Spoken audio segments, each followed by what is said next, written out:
Assalamualaikum warahmatullahi wabarakatuh. Alhamdulillahirobbilalamin. Pada kesempatan kali ini kita bisa bertemu kembali dalam penjelasan tentang mata kuliah keperawatan menjelang ajal dan paliatif. Saya Ciwanto dari Fakultas Kesehatan Universitas Muhammadiyah Pringsewu. Pada kesempatan kali ini saya akan membahas tentang konsep dasar dari keperawatan menjelang ajal dan keperawatan paliatif. Sebelum kita masuk ke dalam materi, mari kita bahas tentang apa itu ajal. Dalam Quran surat Al-A'raf ayat ke-34 dikatakan bahwa tiap-tiap umat mempunyai ajal. Maka apabila datang ajalnya, mereka tidak dapat mengundurkannya barang sesaat pun dan tidak dapat pula memajukannya. Dari ayat ini jelas dikatakan bahwa setiap makhluk hidup memiliki ajal. Saya, Anda, kita semua dan semua makhluk hidup yang ada di dunia ini tentu memiliki ajal. Apa itu ajal? Ajal itu adalah batas hidup atau kematian. Banyak orang memandang tentang ajal dengan cara pandang yang berbeda-beda. Kalau saya mengatakan bahwa ajal adalah sesuatu yang akan kita jumpai, maka dari dua pertanyaan ini kita berada di mana? Kita dalam menjemput ajal atau kita dijemput ajal? Nah, dalam kondisi saat ini, apakah kita sedang menjemput ajal atau dijemput ajal? Maka dua pendapat ini akan memiliki persepsi yang berbeda dan perilaku yang berbeda. Menjemput ajal adalah kondisi di mana orang sedang menyiapkan kematiannya. Ada dua hal positif dan negatif dari istilah menjemput ajal. Menjemput ajal yang negatif adalah di mana orang mengakhiri hidup dengan cara bunuh diri. Maka itu disebut dengan menjemput ajal. Tetapi menjemput ajal juga ada hal yang positif yang harus kita pahami, bahwa menjemput ajal adalah kita betul-betul sedang menyiapkan diri kita untuk menemui ajal. Tidak dengan cara bunuh diri, tetapi dengan cara pikiran dan perbuatan yang lebih baik. Saya memiliki seorang sahabat yang dirinya sedang mengatakan bahwa sedang menjemput ajal. Saya lihat sahabat tersebut tidak sakit dan dalam keadaan sehat walafiat. Dalam kesehariannya dia dapat beraktivitas sehari-hari, dapat melaksanakan hidupnya, pekerjaannya dan ibadahnya. Jadi apa yang dimaksud dengan menjemput ajal pada sahabat saya ini? Yang dia katakan bahwa menjemput ajal adalah akan terjadi pada dirinya. Maka dia berharap saat dia menjemput ajal, dia dalam keadaan husnul khotimah. Atau saat menjelang ajal, dia dalam kondisi yang sebaik-baiknya kondisi. Apa itu? Di mana saat dia menjelang ajal, dia betul-betul keikhlasannya. Dalam dia menjalankan ini, dengan keikhlasannya, dia betul-betul menyiapkan dirinya untuk memilih dikubur di mana.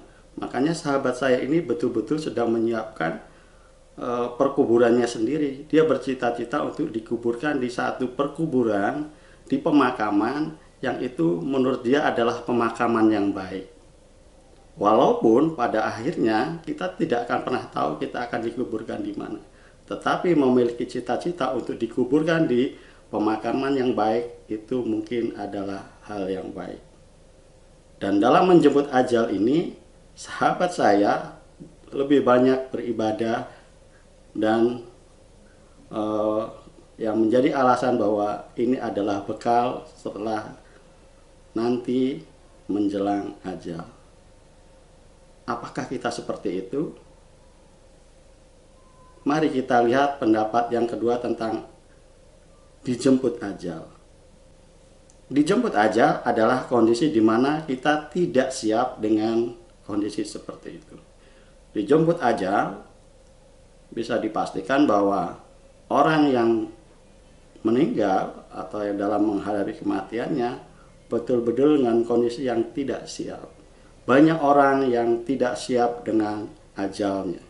Bahkan ada orang yang betul-betul sangat ketakutan dengan ajalnya.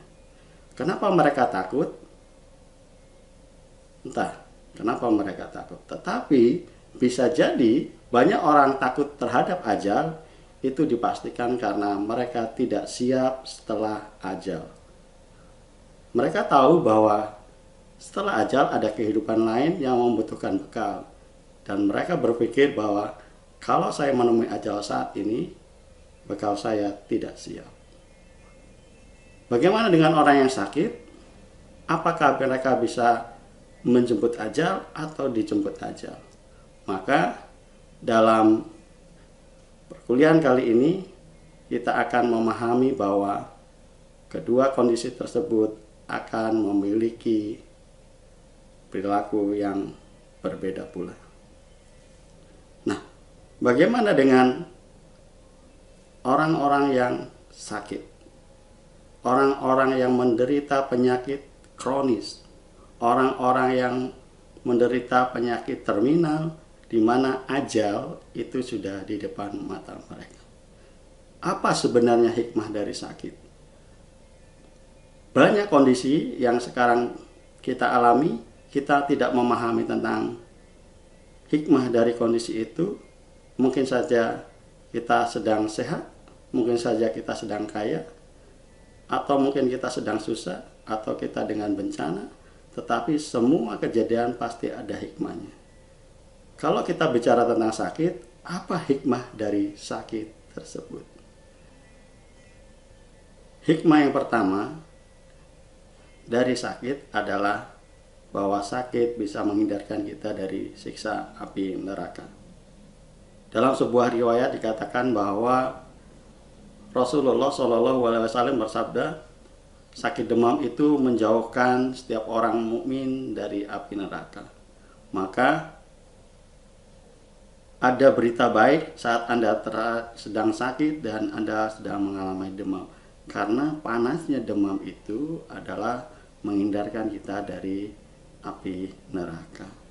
Hikmah yang kedua yang kita bisa ambil dari pelajaran tentang sakit adalah sakit bisa menjadi penghapus dosa kita.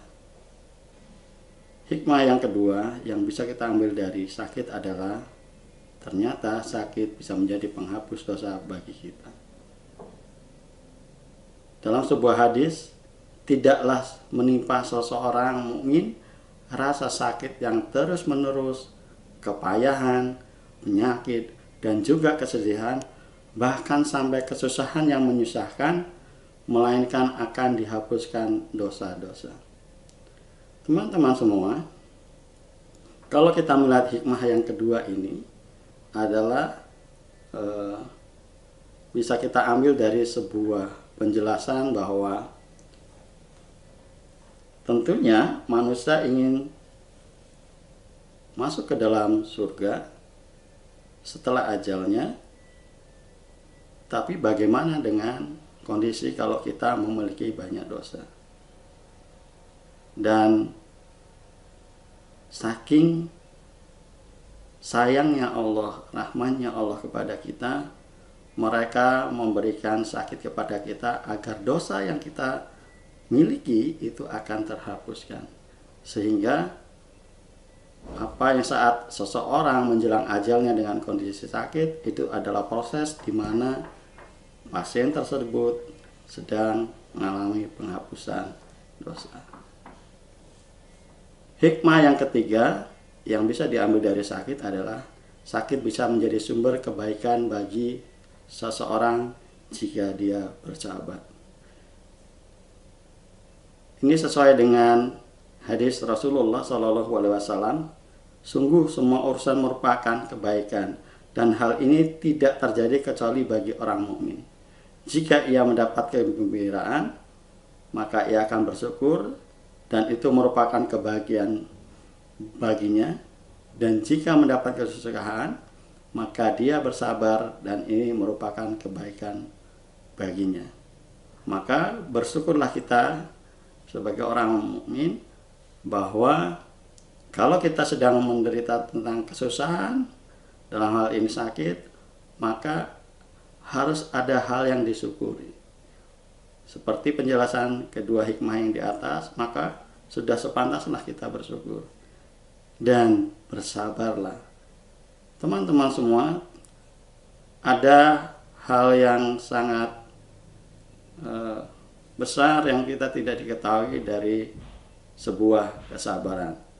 Ada pahala yang sangat besar kalau kita betul-betul bersabar dari semua kesulitan. Hikmah yang keempat dari sakit yang bisa kita ambil adalah sakit bisa membuat kita kembali mengingat kepada Allah. Sebagaimana yang diketahui bahwa Allah memberikan kesusahan itu ada hikmahnya.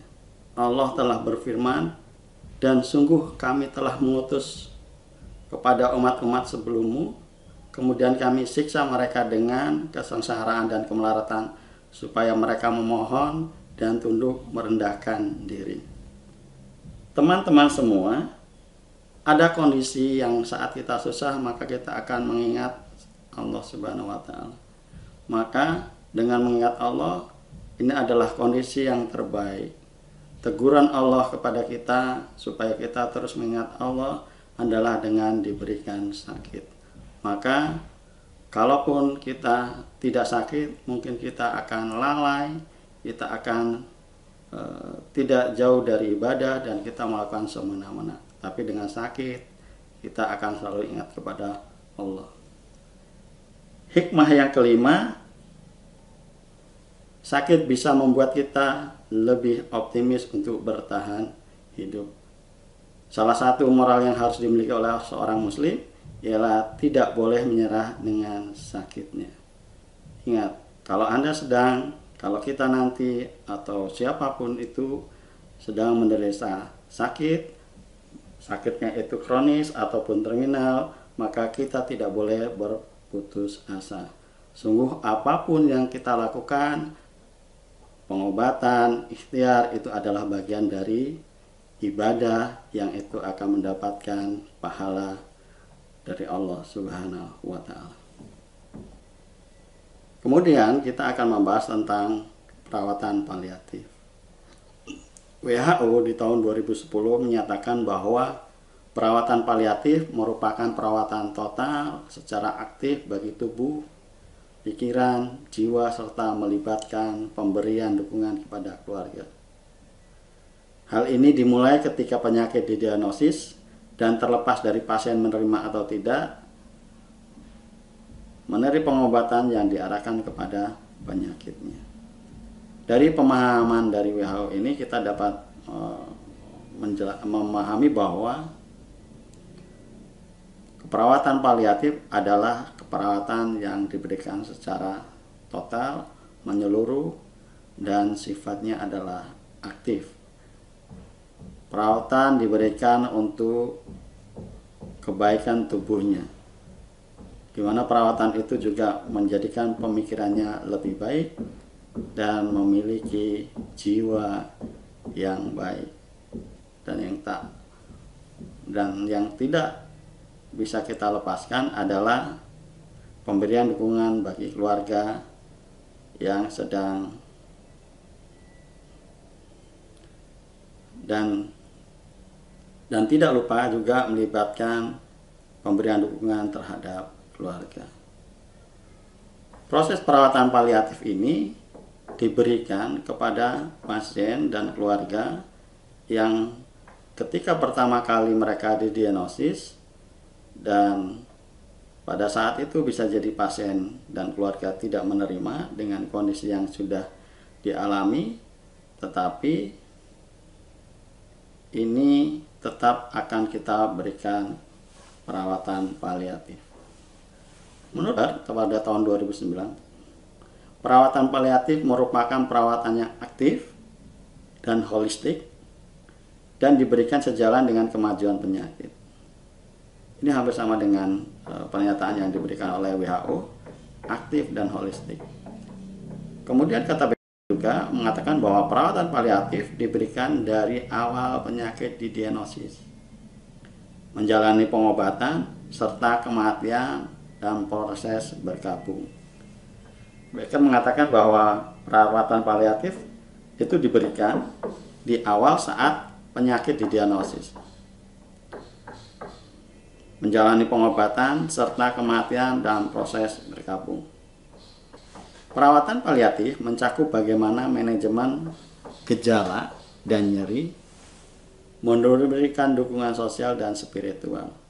Ada beberapa pasien yang setelah dia diagnosis, seandainya dia diagnosis sebuah penyakit kanker, bisa jadi dia akan mengalami yang namanya nyeri. Dan ini banyak ditemukan pada pasien-pasien yang mereka sudah didiagnosis kronis dan terminal terhadap masalah nyeri. Dan yang terpenting adalah kita juga perlu memberikan dukungan sosial dan spiritual.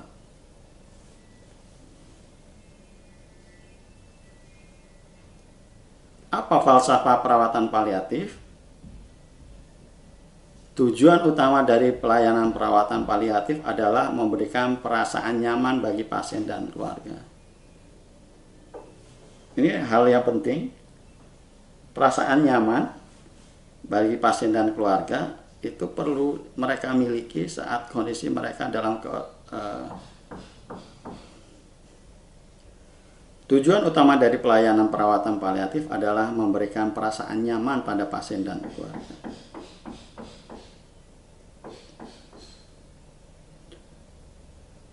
Namun, ada yang perlu diingat bahwa pelayanan perawatan paliatif tidak hanya mengatasi masalah fisik, tetapi juga psikologisnya, sosialnya, dan spiritualnya. Kalau fisiknya sedang mengalami sakit, maka tentunya kita juga akan memberikan perawatan sehingga masalah apa yang dirasakan dalam fisiknya akan kita selesaikan. Kalau pasien mengalami nyeri, bagaimana nyeri itu bisa diadaptasi atau dihilangkan dari pasien. Kalau pasien itu mengalami tentang kesulitan dalam memenuhi kebutuhan nutrisi, maka kita juga perlu harus memberikan nutrisi untuk memenuhi kebutuhan dasarnya. Tetapi ingat kembali lagi bahwa perasaan nyaman bagi pasien dan keluarga itu adalah hal yang utama. Maka psikologi, sosial, dan spiritual juga perlu kita berikan. Bagaimana psikologisnya? Hal ini bisa kita dukung mereka untuk memiliki psikologi yang baik. Gimana mereka tidak begitu cemas, bagaimana mereka tidak begitu takut, dan tidak begitu stres dengan kondisi yang dialami saat ini. Sosial, bagaimana mereka juga bisa beraktivitas seperti biasa. Kalau mereka seorang ayah dan kepala keluarga, maka dalam kondisi seperti itu, bagaimana peran ayah tetap akan berlangsung dan tidak menjadi perubahan. Spiritual juga perlu diberikan, karena biasanya di akhir-akhir menjelang ajal, maka spiritual ini yang paling mereka butuhkan. Kembali kepada agama mereka bahwa spiritual lah yang mereka yakini itu akan memberikan kekuatan yang sangat besar. Maka kita harus memberikan fasilitasi mereka untuk bisa memenuhi kebutuhan spiritualnya.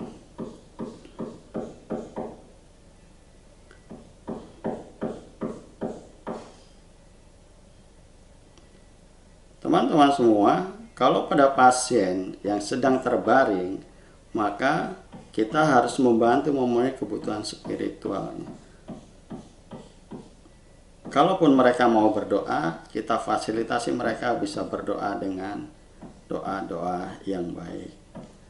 Kalaupun mereka mau menjalankan ibadah yang lain, bagi seorang muslim, mereka dapat menjalankan sholat 5 waktu. Maka kita membantu memfasilitasi mereka untuk menjalankan sholat 5 waktu. Bagi pasien-pasien lain yang ingin melakukan aktivitas ibadah sesuai dengan agamanya, kita berikan waktu mereka untuk dapat memberikan ibadah sesuai dengan keyakinan mereka. Yang harus kita pahami juga tentang falsafah keperawatan paliatif adalah pelayanan ini berfokus kepada kebutuhan pasien, bukan kepada penyakit. Kalaupun kondisi saat ini pasien dalam kondisi sakit, maka kita sebagai perawat harus memenuhi kebutuhan pasien. Apa kebutuhan yang mereka inginkan? Seperti hilangnya nyeri, hilangnya mual muntah, hilangnya kecemasan, hilangnya peran mereka, itu harus kita bantu untuk memenuhi. Hal yang terpenting juga bahwa pasien tersebut dapat menerima kematian tetapi dengan kualitas yang lebih baik. Menerima kematian adalah kondisi di mana pasien dapat ikhlas dengan apa yang sudah ditetapkan. Dan saat mereka menjelang ajal, mereka dapat melakukan hal-hal yang lebih baik dan hal-hal yang mereka ingin lakukan, sehingga apa yang mereka lakukan ini menjadi kualitas hidup saat di hari-hari terakhir mereka. Pelayanan paliatif juga adalah pelayanan yang membangun kerjasama antar perawat dan pasien serta petugas kesehatan yang lain. Bagaimana perawat bisa bekerja sama dengan dokter, bagaimana perawat bisa bekerja sama dengan apoteker, dan yang lainnya. Sehingga apa yang menjadi kebutuhan pasien bisa dipenuhi dengan kerjasama antara pasien dan petugas kesehatan. Hal yang terpenting juga adalah memiliki pemikiran mereka dapat sembuh adalah baik. Walaupun pada prosesnya mereka akan mengalami pengobatan yang banyak dan melelahkan bagi mereka, tetapi kalau mereka memiliki fokus tujuan agar mereka dapat sembuh dan berkurang sakitnya, ini akan menjadi motivasi mereka untuk bisa beraktivitas dan menjalani hidup mereka dengan lebih baik lagi. Apa itu kualitas hidup? Apakah hidup saya berkualitas? Apakah hidup Anda berkualitas? Apakah pasien memiliki hidup yang berkualitas? Apakah pasien dengan penyakit kronis dan terminal memiliki hidup yang berkualitas? Apakah di sisa hari-hari terakhir mereka memiliki hidup yang berkualitas? Kalau pertanyaan ini kita lemparkan, maka sifatnya subjektif. Saya dan Anda akan memiliki cara pandang yang berbeda tentang kualitas hidup. Sebagian besar orang mengatakan bahwa hidup yang berkualitas itu adalah jika mereka bisa memenuhi impian-impian mereka selama hidup. Ada orang yang berkualitas jika memiliki harta yang banyak. Ada orang yang memiliki kualitas hidup jika mereka bisa membantu banyak orang. Ada juga orang yang mengatakan bahwa hidupnya berkualitas jika mereka lebih banyak waktu untuk keluarganya. Dan bagaimana dengan pasien yang selama hidupnya merasa tidak punya kualitas hidup dan saat mereka didiagnosis penyakit kronis dan menjelang ajal, mereka ingin memiliki hidup yang berkualitas. Maka Disinilah kita juga harus memahami bahwa di waktu-waktu terakhir mereka kita bisa memenuhi kebutuhan hidup yang berkualitas. Hidup yang berkualitas ini tidak hanya kebutuhan fisiknya terpenuhi, tapi bagaimana psikologisnya, bagaimana sosialnya, dan spiritualnya. Hal mudah yang bisa kita berikan kepada mereka adalah bagaimana mereka bisa mendekatkan diri kepada Allah Subhanahu wa Ta'ala. Spiritual itu akan memberikan semangat yang berbeda di akhir-akhir hidup mereka.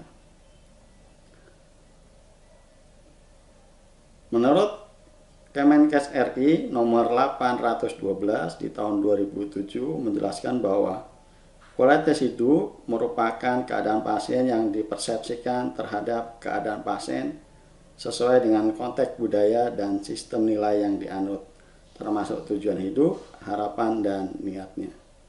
Ini hampir sama dengan yang saya jelaskan tadi, bahwa kalau kita bicara tentang kualitas hidup, maka ada nilai yang perlu kita pahami dan apa tujuan hidup yang mereka harapkan. Kita perawat yang ingin berkecimpung di dalam keperawatan paliatif, maka harus ada beberapa kompetensi yang harus dimiliki. Hal yang pertama yang harus dimiliki adalah bagaimana perawat memiliki keterampilan berkomunikasi. Ini hal dasar yang harus dimiliki oleh seorang perawat, di mana dia bisa berkomunikasi baik kepada pasien. Kalau kita tidak bisa berkomunikasi dengan baik, bagaimana kita bisa mendapatkan kepercayaan mereka terhadap kita, sehingga kita bisa menjadi bagian hidup mereka. Kalau kita tidak berkomunikasi dengan baik dan mereka tidak percaya dengan kita, maka mereka cenderung akan tertutup dan tidak mau berbagi masalahnya dengan kita. Maka teknik komunikasi yang baik adalah hal yang paling dasar yang perlu dimiliki oleh perawat. Terkait dengan komunikasi pada perawatan paliatif, nanti kita akan bahas di pertemuan selanjutnya.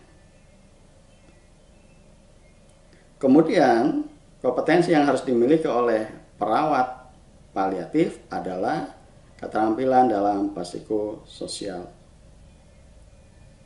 Bekerja sama dengan pasien dan keluarga, maka ini akan sangat penting karena pelibatan mereka dalam asuhan keperawatan pada pasien ini akan sangat besar pengaruhnya. Keluarga akan memberikan dukungan. Bagaimana jika kita tidak memiliki kemampuan psikososial, di mana hubungan-hubungan kita dengan keluarga dan pasien, bagaimana kita memahami tentang kondisi kejiwaan mereka, maka hal ini juga perlu kita miliki terhadap keterampilan psikososial. Hal lain yang perlu dimiliki oleh perawat paliatif adalah bagaimana seorang perawat mampu bekerja sama di dalam tim. Kita tahu bahwa dalam perawatan pasien paliatif ini kita melibatkan banyak profesi di kesehatan, yang itu kita harus mampu memfasilitasi hubungan antara pasien dengan petugas kesehatan. Dan kita juga harus memiliki kemampuan untuk bekerja sama dalam tim, bagaimana kita bisa berkolaborasi dengan dokter, bagaimana kita bisa berkolaborasi dengan farmasi, bagaimana kita berkolaborasi dengan ahli gizi, dan kepada petugas-petugas yang lain. Dan kita juga perlu berkonsultasi dan berkolaborasi dengan petugas spiritual. Sehingga apapun kebutuhan pasien, dengan kerjasama tim ini akan lebih mudah dipenuhi. Kompetensi yang lain yang perlu dimiliki oleh perawat paliatif adalah keterampilan dalam perawatan fisik. ada beberapa kebutuhan yang harus dipenuhi pada pasien yang mengalami kondisi penyakit kronis, yaitu dengan memenuhi kebutuhan fisik. Ini memerlukan keterampilan dan keahlian yang bisa didapat dari proses yang tidak sebentar. Bagaimana Anda bisa memberikan injeksi obat kepada pasien tetapi pasien tidak mengeluh terasa sakit? Bagaimana Anda bisa memberikan kompres hangat yang itu membuat nyaman pada pasien? Bagaimana Anda bisa mengganti balutan tetapi tidak menimbulkan rasa sakit kepada pasien? Dan ini perlu keterampilan dan skill yang akan kita dapatkan kalau kita terus berlatih dan berlatih kembali. Kompetensi yang terakhir yang harus dimiliki seorang perawat dalam perawatan balita, kompetensi terakhir yang harus dimiliki oleh perawat dalam perawatan paliatif adalah keterampilan interpersonal. Kita harus memiliki jiwa yang lebih besar lagi, karena dalam menghadapi pasien dengan kondisi penyakit kronis dan terminal, maka kita diperlukan jiwa yang besar, kesabaran yang besar, care kepada mereka, sehingga dalam melayani mereka kita betul-betul tidak merasa lelah, tidak merasa suatu kewajiban, tetapi bagaimana kita bisa melaksanakan tugas ini dengan rasa kasih sayang yang diberikan kepada pasien. Bagaimana sih sejarah perawatan paliatif di dunia? Pada kesempatan ini saya tidak akan menjelaskan lebih banyak terhadap sejarah perawatan paliatif. Saya mengajak Anda untuk membaca referensi lebih banyak lagi bagaimana sejarah paliatif itu berkembang di dunia dan di Indonesia. Di Indonesia sendiri, sejak tahun 2007, pemerintah Indonesia melalui Menteri Kesehatan menerbitkan aturan tentang perawatan paliatif, di mana dasar yang menjadi acuan diterbitnya peraturan itu adalah kasus penyakit yang belum dapat disembuhkan semakin banyak jumlah, baik pasien dewasa maupun kepada anak-anak. Pelayanan kesehatan bagi pasien dengan penyakit yang belum dapat disembuhkan, selain dengan perawatan kuratif dan rehabilitatif, juga diperlukan perawatan paliatif pada pasien dengan stadium terminal.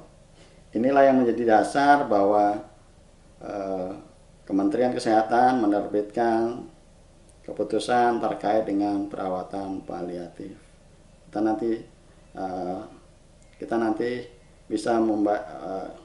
nanti akan lebih banyak lagi dengan membaca referensi terkait dengan peraturan pemerintah terhadap perawatan paliatif. Kemudian, di mana sih tempat perawatan paliatif? Ada 3 tempat yang bisa kita lakukan perawatan paliatif. Yang pertama adalah di rumah sakit. Di rumah sakit itu keluarga dapat memilih tetap berada di rumah sakit dan menerima perawatan jika pasien sakit ataupun pasien yang tidak stabil. Kondisi ini juga akan menjadi pilihan karena bisa jadi kondisi pasien dengan kronis itu membutuhkan peralatan dan fasilitas yang lebih lengkap lagi, sehingga perawatan paliatif menjadi pilihan saat dirawat di rumah sakit. Kemudian perawatan paliatif juga bisa dilakukan di rumah pasien itu sendiri. Pemberian perawatan secara sportif kepada mereka juga bisa kita lakukan, di mana pasien bisa memilih perawatan selama di rumah, karena dengan di rumah itu memiliki motivasi tersendiri sehingga pasien lebih nyaman berada di lingkungan sendiri dan berada di dalam keluarga sendiri. Kemudian di hospice care itu juga bisa dilakukan. Ini merupakan pelayanan kesehatan yang mengkhususkan diri dalam kasus kematian pasien.